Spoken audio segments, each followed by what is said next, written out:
Welcome to the Daily News Currents. Today is October 7th, and for today's headlines we have another hurdle in recovery from Helene. Misinformation is getting in the way. Trump returns to rally crowd in Butler, Pennsylvania, site of July assassination attempt. Pope names 21 new cardinals, increasing pool who will one day elect his successor. When John Amos had enough of the good times. The world's oldest termite mound is 34,000 years and counting. Another hurdle in recovery from Helene. Misinformation is getting in the way. In North Carolina and other states, a barrage of conspiracy theories and false claims over efforts to bring relief after Hurricane Helene is alarming and disheartening officials and workers. In the aftermath of Hurricane Helene's devastation in western North Carolina, the public meeting in Rutherford County last Wednesday was essential business. Officials from several shell-shocked communities convened to talk about the extensive damage and ongoing search and rescue efforts. But within hours, a conspiracy theory took hold. The meeting, social media posts claimed, was a secret discussion about bulldozing, confiscating, or even selling land for profit or to mine lithium.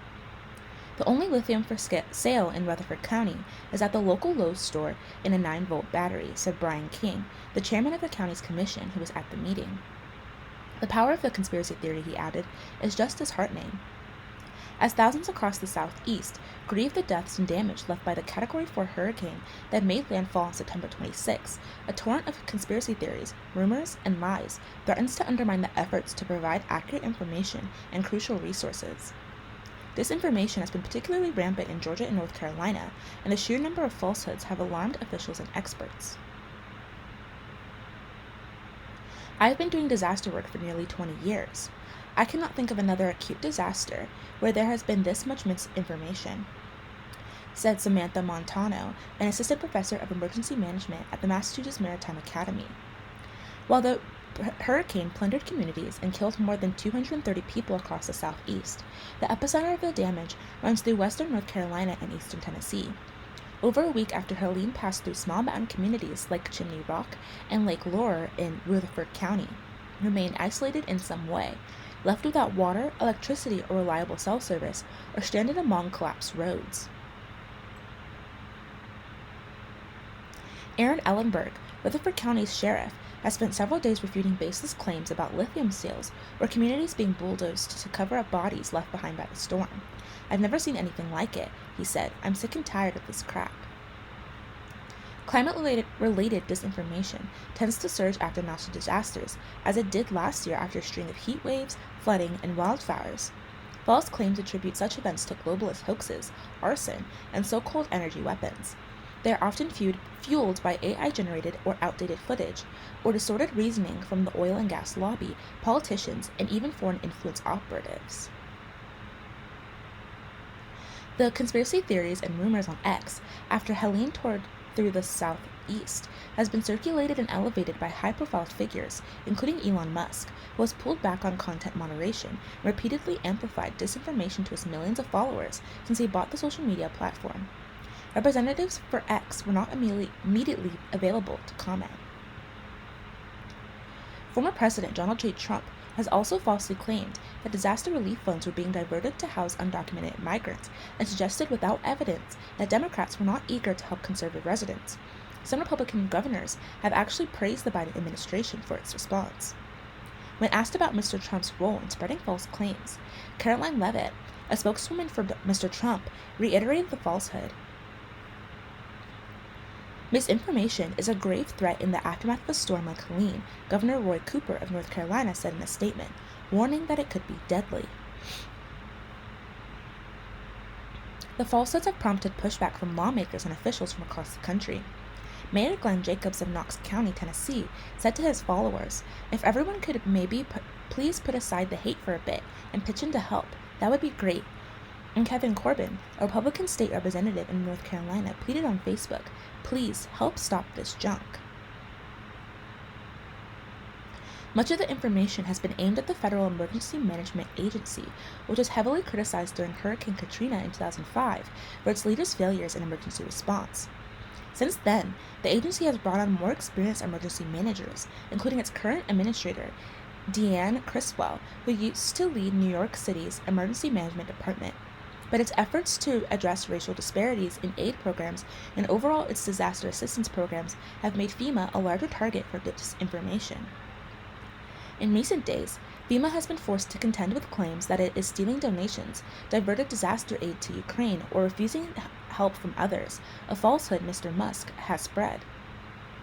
But by Sunday, in North Carolina alone, there's more than 700 FEMA employees and over 1,000 National Guard personnel. FEMA has approved $30 million in housing and other assistance, and nearly 1,400 people were housed in hotels through a FEMA program, according to officials. President Biden also announced on Sunday that he was deploying 500 additional troops to western North Carolina. My administration is sparing no resources to support families as they begin their road to rebuilding, Mr. Biden said in a statement. In an interview with ABC on Sunday, Ms. Criswell called the disinformation just plain false and truly dangerous. She said it was a shame that people are sitting home in their comfortable couches while we have thousands of people here on the ground that have left their own families to be able to help those in need. Ms. Criswell added that such rhetoric has created fear in our own employees. There have been calls for residents to form militias to defend against FEMA staff members, as well as anti-Semitic and misogynist threats against them. Folks who are begging for attention on their own or who want to sow seeds of chaos are, I don't know how else to say it, they're the worst of us right now, said Mayor Tim Furtrell of Boone, North Carolina. The scope of misinformation has filtered down to local governments, a worrying trend that appeared during the height of the coronavirus pandemic. Local officials said it was dismaying not only to see resources diverted away from the emergency response to combat the falsehoods, but also to face contempt and mistrust in such small communities. Many officials and volunteers say it has been painful to see their efforts discredited or questioned, often by people who may not have a direct connection to the area. It is a challenging thing to read and see the social media posts, said Aaron Aguirre, a Black Hawk pilot in the Tennessee National Guard. On Friday alone, he helped distribute about 4,500 pounds of supplies over eastern Tennessee.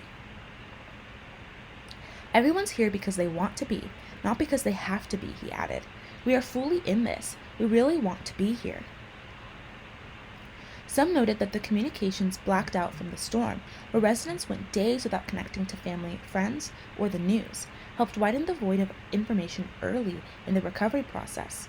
With many officials still managing rescue efforts, information can also become quickly outdated. The collective grief and disorientation from the aftermath is very real for everyone, said Hannah Minnick, 36, a therapist who on Sunday sat under an embroidered tent with a hand-drawn "Here to Listen" sign in Swanna, North Carolina. On the streets of Swanna, North, dozens of dusty and mud-covered vehicles carted cases of supplies. Helicopters were landing in the field next to Harley-Davidson's store, and multiple people said they knew help was coming from not only their neighbors and church groups, but also from agencies and people across the country. It feels good to know that people across the country are connected to us and are getting news about us, said Nancy Benedict, 77, holding a giant baked pretzel steps from a line of food tents. But she and other residents said the misinformation was frustrating undercurrent to the stream of important information. It makes you really angry, said Sherry Griffith, 71, a retired special education teacher. When she and her husband went to visit a friend who was isolated by the floods, she quickly shut down the friend's worries that there was little aid trickling in, saying there was an abundance of support. I mean, look at this, Miss Griffith added, gesturing to the nearby worker setting up hoses to deliver fresh water to people, constantly. Trump returns to rally crowd in Butler, Pennsylvania, site of July assassination attempt. The July 13 assassination attempt on former President Donald Trump's life was a recurring theme at the Trump campaign rally in Butler, Pennsylvania on Saturday. Trump returned to speak at the Butler Farm Show grounds in the small Pennsylvania city, the site where nearly 3 months ago a gunman's bullet grazed the Republican presidential nominee's ear, as well as killed one rally attendee and injured 2 others. Exactly 12 weeks ago, this evening on this very ground, a cold-blooded assassin aimed to silence me and to silence the greatest movement, MAGA, in the history of our country, Trump said in one of the many references to his near-death experience. but by the hand of providence and the grace of God, that villain did not succeed in his goal, did not come close. He did not stop our movement. He did not break our spirit. He did not shake our unyielding resolve to save America from evils of poverty, hatred, and destruction. Speaking from behind transparent screens, owing a heightened security, Trump honored Corey Compentor, the man who was fatally shot during the Trump rally in July, with a moment of silence. Bells tolled, and tenor Christopher Macchiato sang Franz Schubert's Ave Maria, a piece often performed at funerals. Trump also expressed thanks to the Secret Service team and medical professionals who came to his aid. Crowds waited for hours in the Pennsylvania sun to hear Trump speak. Their cries of "fight, fight, fight" punctuated the action on stage. Other speakers at the event also referenced the July 13th shooting. Eric Trump appeared to blame his father's political opponents for the assassination attempt. "They tried to kill him," Trump's son said, "and it's because the Democratic Party. They can't do anything right." Elon Musk focused on Trump's bravery. "The true test of someone's character is how they behave under fire," the billionaire entrepreneur said. "We had one president who couldn't climb a flight of stairs, and another who was fist-pumping after getting shot." Beyond the references to the July shooting, Trump's speech focused on many of his usual talking points, including putting an end to illegal immigration, the importance of fossil fuels to the U.S. economy, "We're going to drill, baby, drill," and his plan to turn the country into a manufacturing superpower again. He also twice repeated his plan to keep men out of women's sports, on the grounds of it being so demeaning to women. Pope names 21 new cardinals, increasing pool who will one day elect a successor. Pope Francis named 21 new cardinals Sunday, significantly increasing the size of the College of Cardinals and further cementing his mark on the group of prelates who will one day elect a successor. Among those named by history's first Latin American pope were the heads of several major dioceses and archdioceses in South America. They include the heads of the Catholic Church in Santiago del Estero, Argentina, Porto Alegre, Brazil, Santiago, Chile, Guayaquil, Ecuador, and Lima, Peru. The new cardinals will get their red hats at a ceremony known as a consistory on December 8th, an important feast day on its own that officially kicks off the Christmas season in Rome. Even before Sunday's announcement, Francis had already named the vast majority of the voting-age cardinals who will one day vote in a conclave to choose a successor. According to Vatican statistics, before Sunday, 92 of the cardinals under 80, and thus eligible to vote in a conclave, have been named by Francis, compared to the 24 named by Pope Benedict and 6 by St. John Paul II. Added to their ranks on Sunday were 2 Vatican officials who hold positions that don't usually carry with them a cardinal rank. The official in charge of the migrants section of the Vatican Development Office, the Reverend Fabio Baggio, and the official who organizes the Pope's foreign travels, the Reverend George Jacob Kovocad. In a nod to the current synod underway at the Vatican this month, debating the future of the Church, Francis also tapped the Reverend Timothy Radcliffe, a British theologian who was one of the spiritual advisors for the meeting. When John Amos had enough of the good times, the actor, whose death was announced this week, made it known he did not like the direction the hit show was going. His character was then killed off. It was the role John Amos had worked towards his entire acting career. For 3 seasons, to many accolades and impressive ratings, Amos played the patriarch, James Evans Sr., on Good Times. The character was hard-working, earnest, and serious-minded, traits largely unseen in black television characters up to that point in the mid-1970s, and Good Times was a hit, part of a string of sitcom successes from the executive producer Norman Lear. But suddenly, Amos was no longer part of the cast. The groundbreaking show explained the absence to viewers by having Evans die in an off-screen car accident while preparing the family to move to Mississippi. Damn. The actress Esther Roll, who played Evans' wife, Flora, famously lamented while mourning his death. Good Times rumbled on for another 3 seasons without its fatherly anchor, and with diminishing viewership each season until it concluded in 1979. The actor's actual death, at the age of 84, was made public on Tuesday, although he died in August. The lag between his death and the announcement has widened a long-standing rift between his two children, Shannon Amos and Casey Amos. His daughter, Shannon, said that she had only learned of his father's death through media reports. This tragic news has left us in shock and heartache, Shannon Amos said in a statement, attributed to her close friends and family members. We are deeply concerned that our father may have been neglected and isolated during his final days. As this family drama played out in public, accolades for Amos poured in, with many highlighting his impact on Good Times, one of the first sitcoms to portray a black family in a multidimensional way. Many also noted his somewhat acrimonious split from the show and how he suffered the consequences of staying true to his beliefs. Over the year, that was the topic Amos himself occasionally addressed. Amos and Roll wanted the show to authentically portray a strong black family with two parents. They began dismayed by the increased airtime given to their character's oldest son, JJ, played by Jimmy Walker. He was seen as unserious and foolish, while his siblings had ambitions and worked towards their dreams. But his memorable catchphrase, "Dynamite," became a hit with viewers.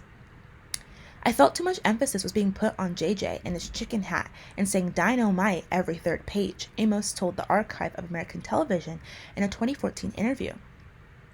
But I wasn't the most diplomatic guy in those days, and they got tired of having their lives threatened over jokes. Roll quit the show after the 4th season, but returned for the 6th and final season.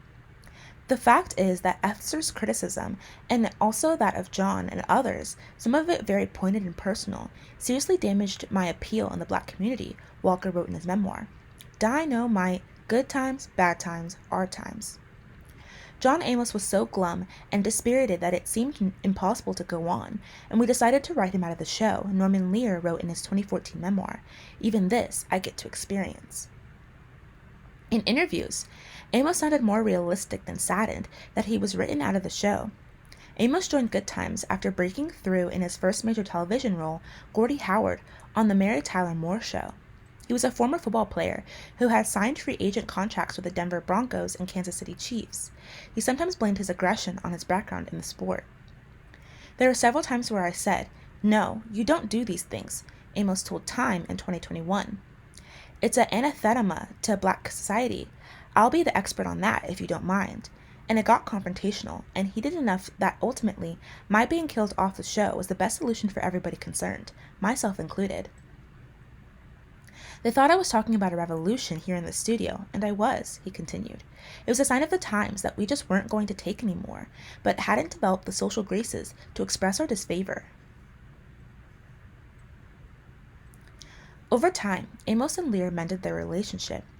We dealt with our differences a number of years ago, Amos told Entertainment Weekly in 2019. In fact, I went on to do at least 3 other pilots for him. They all could have been very successful if they had been handled the right way by the media. Norman was one of the most dominant and creative forces on television at the time. Leaving Good Times hardly impeded Amos' career. He starred in several memorable roles, including the grown-up Kunta Kinte in the television miniseries Roots, and as Cleo MacDonald in Coming to America. But for many, Amos' largest impact was on the show he departed prematurely. He was a trailblazer, attempting to be true to himself and his community. Other black patriarchal archetypes, the Cliff Huxtables, Philip Bankses, Carl Winslows, were descendants of the blueprint that Amos fostered. The world's oldest termite mound is 34,000 years and counting. Scientists recently found the planet's longest continuously occupied termite colony in an arid region of South Africa. It dates to the times of the Neanderthals.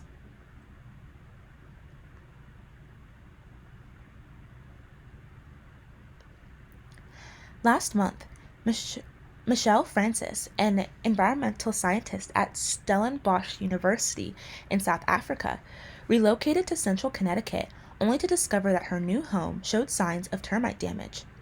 When an exterminator suggested setting out traps, Dr. Francis demurred. "I wonder if I could persuade the termites to eat the trees around my house rather than the house itself," she said. "I hold termites in high esteem." Her appreciation for termites stems from a project that she recently oversaw in Namaqualand, a region of desert scrubland across the west coast of South Africa and into Namibia. There's some 27% of the landscape is covered with low sandy mounds that were built by the southern harvester termite, Microdocterums viator. Inside the mounds were vast labyrinths of chambers, tunnels, and nests that extend up to 11 feet underground. The locals call the Heweltjies, which mean little hills in Afrikaans. 3 years ago, Dr. Francis and her field research team set out to find why the groundwater along the Buffaloes River in Namaqualand was saline. The groundwater salinity seemed to be specifically related to the location of these Heweltjies, she said. The investigators reasoned that radiocarbon dating could pinpoint when the minerals stored in the termite mounds had seeped into the groundwater.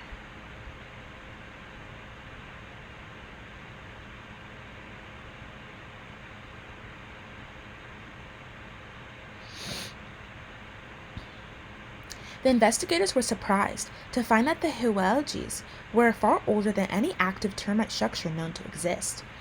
As detailed in a paper that the researchers published this spring in the journal Science of the Total Environment, one of the 3 mounds selected for dating has been continuously occupied by termite colonies for 34,000 years. It is more than 30,000 years older than the previous record holder, a mound in Brazil built by a different termite species. Termites are masterful soil engineers, capable of erecting cathedral-like edifices out of dirt, saliva, and feces. To create and maintain their homes, they become miners, masons, scaffolders, plasters, and roofers.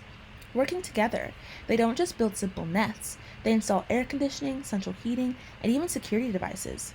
In Namaqualand, the termite activity over thousands of years has resulted in the formation of a hard layer of calcite, the same mineral that limestones are made of, which protects the colonies against predators that are strong diggers, such as aardvarks. When we dig a soil profile that breaks any part of the mound, we see that the termite soldiers and workers switch into a sort of emergency road and appear almost instantly, Dr. Francis said. The soldiers guard the tunnels, and the workers do the repair work. Unlike ants, which run out of their nests en masse and bite, termites are amazingly efficient. Termites eat, process, and excrete organic matter, enriching the quality of the surrounding soil. Their mounds increase with the depth, nutrients, and moisture status of the soils, which results in the mounds often supporting more vegetation than the soil surrounding the mounds, said Catherine Clark, a soil scientist at Stellenbosch University, who collaborated on the new study. So they increase the productivity of semi-arid landscapes and likely make these landscapes more resilient to climate change.